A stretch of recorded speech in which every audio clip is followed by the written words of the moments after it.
Alors le CLAS, c'est un dispositif national qui a été décliné à l'échelle de la communauté de communes du canton d'Arzac. Et donc c'est un dispositif d'accompagnement à la scolarité. En fait, on travaille de concert avec les enseignants et également les parents d'élèves pour tout mettre en œuvre dès le primaire pour éviter le décrochage scolaire. Disons que c'est une opération qui a commencé de façon un peu, je dirais, accidentelle sur ma commune, où une personne est venue se proposer pour aider bénévolement les opérations communales, de façon un peu empirique, et je l'ai mise sur l'accompagnement des enfants qui avaient quelques difficultés à l'école. Bon voilà, donc ça a commencé comme ça, on a structuré le service, et dans un deuxième temps, avec l'appui de la communauté commune, eh bien, on a fait en sorte d'étendre cette opération. Les enseignants ont été unanimement d'accord, et c'est comme ça qu'on a développé cette opération à l'échelon de l'ensemble des écoles primaires du canton, mais également des enfants du collège. Et aujourd'hui, nous suivons 15% des enfants du collège et 10% des enfants des écoles primaires du canton qui ont adhéré à l'opération. On le propose aux collégiens, de la 6e à la 3e. Donc là, c'est du renforcement dans les différentes matières, français, maths. Et en école, là, on travaille plutôt sur de la pédagogie détournée. Ce sont des ateliers de théâtre, de logique, d'écriture. On intervient à raison d'1 heure par semaine et par matière, donc on les prend avec nous en petits groupes, maximum 6 pour que l'aide soit efficace, puisqu'on est vraiment là pour les aider individuellement. C'est quand même des enfants qui ont besoin d'avoir une attention particulière. C'est pas forcément des élèves qui sont toujours en grosse difficulté, mais c'est des élèves qui peuvent avoir à un moment donné besoin d'un coup de pouce ou d'être un petit peu plus en confiance au sein d'un groupe classe et puis de manière générale. En 6e, j'avais un prof de maths, en fait, je ne comprenais rien. Et du coup, ma mère, elle m'a demandé si je voulais faire le classe, donc j'ai dit oui. Et après, j'ai appris que ça améliorait, qu'il y avait des personnes qui ont eu de meilleures notes. Du coup, je me suis dit, je vais y aller pour faire un peu monter les moyennes. Donc nous, on a besoin d'un personnel salarié, notamment pour les collégiens, permanent, et qui soit formé à ce type d'opération qui est un peu particulier. Il faut prendre en compte leurs attentes, leurs problèmes personnels, leurs difficultés personnelles, qu'ils expriment plus facilement, forcément, dans un tout petit groupe. On met 1,6 du coup. Ah non, on le laisse sous forme de fraction. Eh bien oui. Ah oui, oui, oui. Ah, du coup, sinon, on vous demande, en fait, on vous le demande d'arrondir au dixième ou centième ce que vous voulez, mais si on ne vous le demande pas, vous laissez sous forme de fraction. Quelle est leur mission aux enseignants? C'est de s'occuper de classes de 25, de 28 ou de 30. Mais ils ne peuvent pas faire, ou très difficilement, du suivi individualisé. Donc nous avons pensé que les collectivités locales doivent apporter leur pierre à l'éducation des enfants, avec la collaboration bien entendu et l'aval des enseignants et l'aval des familles. Notre association, c'est un partenariat donc, avec les enseignants et les parents d'élèves. Nous avons donc deux salariés plus 2 bénévoles, une aide administrative très très importante détachée aussi par la communauté de communes, notre responsable administrative Marlène. Donc on est essentiellement financé par la communauté de communes du canton d'Arzac et par la CAF des Pyrénées-Atlantiques. Le bureau est composé de 2 collèges. C'est une symbiose entre les deux collèges et en fait, il y a les financeurs qui sont représentés par les élus. Et à parité, il y a le collège des enseignants. Ce sont eux qui proposent les enfants qui sont sujets à l'activité, qui vont bénéficier de l'accompagnement. Très rapidement, Monsieur Dupont, conseiller départemental, m'a mis en relation avec ces dames du CLAS et nous avons de suite coopéré puisque leurs missions sont très complémentaires de celles des enseignants. Donc nous avons mis de suite en place un dispositif pour que les enseignants puissent se mettre en relation avec les personnels du CLAS afin de mieux cibler les élèves et d'apporter le meilleur soutien aux élèves qui en avaient besoin. Les parents aussi ont besoin d'être un peu soulagés parce que le travail à la maison est un peu difficile, un peu conflictuel. Donc ça permet aussi pendant un temps d'être aidé, d'avoir des relations plus sereines à la maison aussi. Il n'y a pas de souci pour aller au cours de français, ça se passe très bien. C'est vrai que je pense qu'ils osent demander et poser des questions qu'ils ne feraient pas avec leurs professeurs ou qu'ils ne feraient pas avec leurs parents surtout, puisque les devoirs sont toujours un souci familial. Chez tout le monde, je pense. C'est le collège qui va proposer aux familles par le biais des profs principaux. Et ensuite, la famille vient vers nous ou pas. Voilà. Donc là, on les laisse assez libres, tandis qu'en école, l'école oriente la famille vers nous. Ensuite, voilà, nous, on rencontre les familles, si besoin, avec les enseignants aussi pour leur expliquer. Au niveau du collège, on rencontre tous les parents au moment des inscriptions. Donc là, c'est un petit entretien diagnostique quoi, pour voir voilà, ce dont ils ont besoin durant l'année. Et que ce soit en école ou au collège, nous, on voit les parents au moins 2 ou 3 fois de façon un peu formelle. Et ensuite, à la demande, ils peuvent nous appeler. On est quand même toujours à leur disposition. Et puis le fait que nous, parents, on puisse aussi demander à ce qu'il y ait certains points qui soient étudiés, donc sur la pédagogie en particulier, sur la technique de travail. Ça permet aussi aux parents, pas qu'aux enfants, de pouvoir poser des questions et demander certains éléments aussi. En classe, vous lisez quand même un peu à voix haute. Un tout petit peu. Ouais, c'est pour que je vérifie un petit peu. Hein, comment vous lisez, ça joue sur la compréhension aussi. Donc l'été, là, on démarre avec un stage qu'on appelle éducatif et ludique pour les mettre un peu dans le bain de la rentrée. Ils suivent le rythme d'une journée de collège. On reprend un peu en douceur, donc le matin, c'est vraiment du travail scolaire, maths et français. Et l'après-midi, c'est plutôt ludique, c'est une découverte professionnelle. C'est assez enrichissant pour nous. L'idée de l'exécutif du département et plus particulièrement du président Jean-Jacques Lasserre est de susciter, bien en amont d'un choix définitif, la réflexion des collégiens concernant leur avenir professionnel. Et donc ce qu'on veut, c'est les stimuler par une information sur les différentes catégories de métiers. Voilà quel est le projet qui s'intitule « Un métier par mois, un métier pour moi ». C'est la raison pour laquelle, une fois par mois, couplé avec l'accompagnement scolaire, on va faire venir un chef d'entreprise, le responsable d'une catégorie professionnelle qui peut parler de ces métiers-là. Et ça nous permet aussi de repérer des élèves qui auraient besoin de notre aide durant l'année. Toute l'année scolaire, donc les séances de soutien pour les collégiens et pour les écoliers, après la classe, ou le mercredi après-midi ou le samedi matin. Pendant les vacances scolaires, on les a 2 heures par matière, mais seulement la première semaine des vacances. La deuxième semaine, on les laisse tranquilles et les écoliers, on les laisse tranquilles. Cette année, on a pu leur proposer de participer à l'écriture du magazine Kif Kif, qui traite du handicap et qui a la particularité d'être écrit par et pour les collégiens. On a une dizaine de jeunes qui ont pu participer, écrire un article sur les Jeux paralympiques. On a déjà fait des stages de journalisme, de radio, et ça a amené à se développer. On suit leur programme. Ça veut dire que du coup, dans un groupe, ça m'arrive souvent, j'ai des professeurs différents. Ça veut dire que si j'ai un élève qui est avec tel professeur en train de faire telle leçon, eh bien je vais rester sur cette leçon-là, je vais l'aider à travailler sur cette leçon-là. Et si j'en ai un autre qui est avec un autre, je vais faire pareil. En fait, donc c'est vraiment, on s'adapte en permanence. On reprend souvent des choses d'avant parce que si c'est pas acquis, les leçons d'avant, c'est compliqué d'avancer. Donc au fur et à mesure de l'année, on fait tout le programme en fait, qu'ils font à l'école. Et après, mercredi, on a un contrôle sur toute la séquence. D'accord.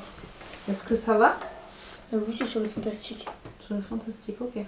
Est-ce que tu as des questions sur ça ? Des problèmes ? À chaque fois, en fait, elle demande à Adeline ce qu'on a fait cette semaine, si on a des contrôles à rendre ou si on a des contrôles à venir. Puis après, si on n'a pas compris à quelque chose, on lui demande et puis elle nous explique. Et après, on fait des petits exercices. Ça dépend. Chaque fois, ça dépend en fait.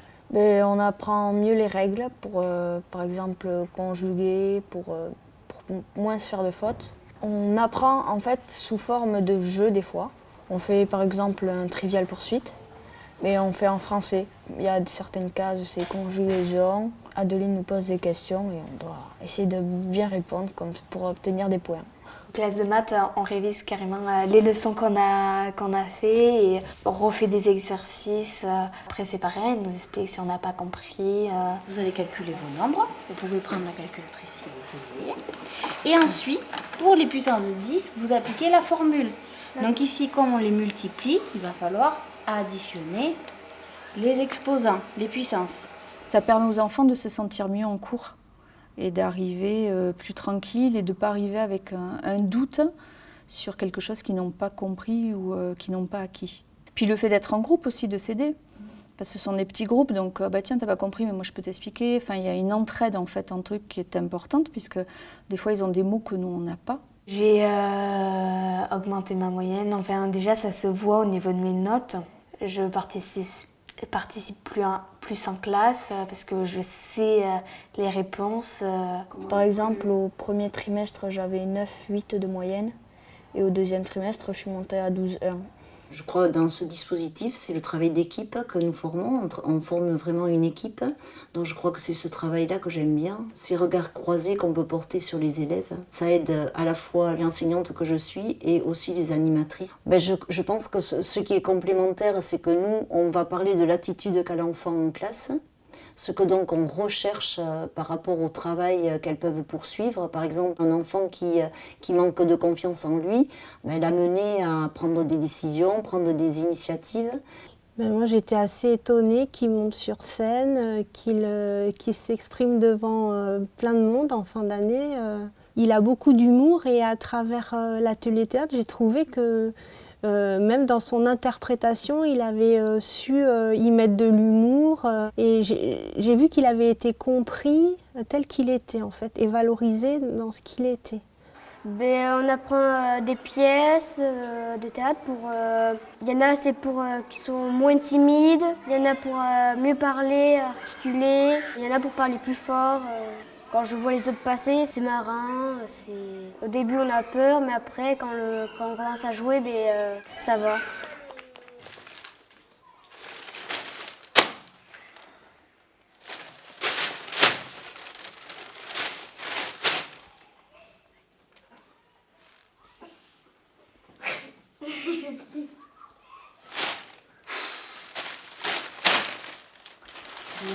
Bien ça les filles.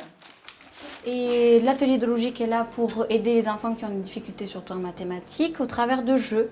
Parce qu'avec le jeu, on peut découdre des difficultés qu'ils pourraient avoir sur le papier ou des blocages qu'ils pourraient avoir.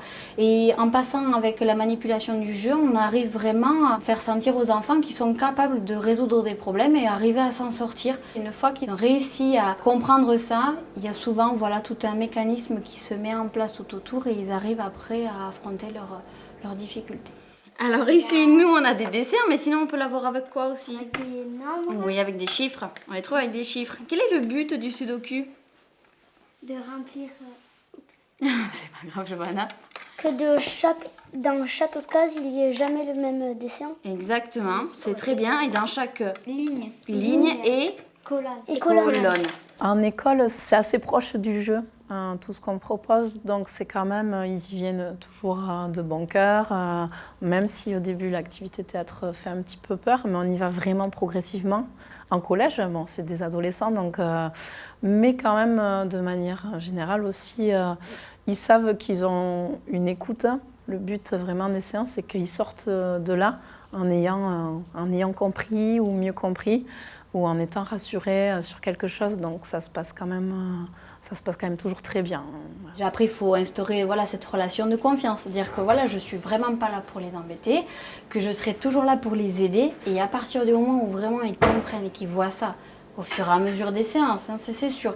Ils prennent confiance et j'ai des enfants qui du coup viennent par plaisir. On peut discuter entre nous aux classes, on peut parler de nos sentiments, qu'en classe il y a tous les autres, là on a peur qu'ils se fichent de nous quoi. Ici on peut tutoyer, alors qu'au collège on peut pas les tutoyer. On se sent mieux parce qu'on peut poser un peu plus facilement les questions. Et l'aspect famille, on est en train aussi de le développer un peu parce qu'on se rend compte que le lien parent-enfant, ça y fait beaucoup dans le travail scolaire. Et qu'il y ait un vrai lien, ça c'est très important pour les membres de l'association, qu'il y ait un vrai lien entre le corps enseignant, nous et puis eux. C'est vraiment un travail collaboratif.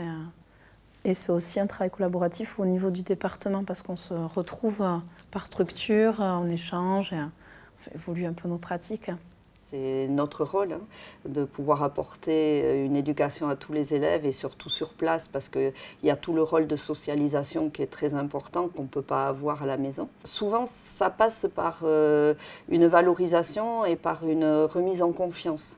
parce que souvent ils se dévalorisent, ces élèves, et là, le fait de sentir qu'ils peuvent réussir des choses, il faut aller à leur rythme, mais que petit à petit ils progressent, ça leur donne confiance, et du coup, ça se traduit par des résultats petit à petit positifs en classe. Oui, j'ai eu des enfants du coup voilà, qui ont pu arriver en me disant « mais de toute façon je suis nulle, on m'a toujours dit que j'étais nulle et j'arriverai à rien ». Donc là, vous prenez sur vous parce que ça fait mal au cœur et on se dit bon, ben d'accord. Et en fait, à force de lui dire que non, on pouvait y arriver, qu'on était capable de le faire et que de toute façon je serais là et que je ne laisserais pas tomber, et ben à la fin, l'enfant il venait avec le sourire, il était content, il avait envie. Il faut voilà, 1 année, peut-être 2 années, mais une fois qu'on a des enfants qui ont pris un petit peu le déclic et qui du coup après se sentent mieux, ben ça fait vraiment plaisir et on se dit, ben, faut continuer comme ça, quoi. Mon souci à moi, comme élu départemental, c'est de continuer de le faire partager à l'échelon de l'institution départementale. Dans un premier temps, de développer cette expérimentation à l'échelon de 4 collèges. Bon, ce qu'on est en train de faire, et ça démarrera à l'automne, avec l'accord de 4 principaux, mais aussi d'enseignants qui adhèrent vraiment à la démarche, et ensuite d'aller sûrement en Pays Basque et peut-être encore au-delà. Il faut cultiver cette démarche, y mettre l'argent nécessaire en financement croisé entre la communauté commune, le département, l'Europe. Tout ça peut permettre d'avoir un excellent résultat. Et nous, on a pu constater qu'au sein de notre communauté commune, il y a seulement 2,5% des enfants qui sortent du circuit scolaire sans aucun diplôme, alors que dans d'autres communautés communes, à l'échelon du département, on est à beaucoup plus de 10%. Et que donc ceci nous conforte dans cette démarche d'accompagnement et de médiation et des enfants qui ont des difficultés à un moment donné. C'est souvent des difficultés temporaires, mais il faut être présent parce que sinon ça se transforme en échec scolaire, ce que personne ne veut.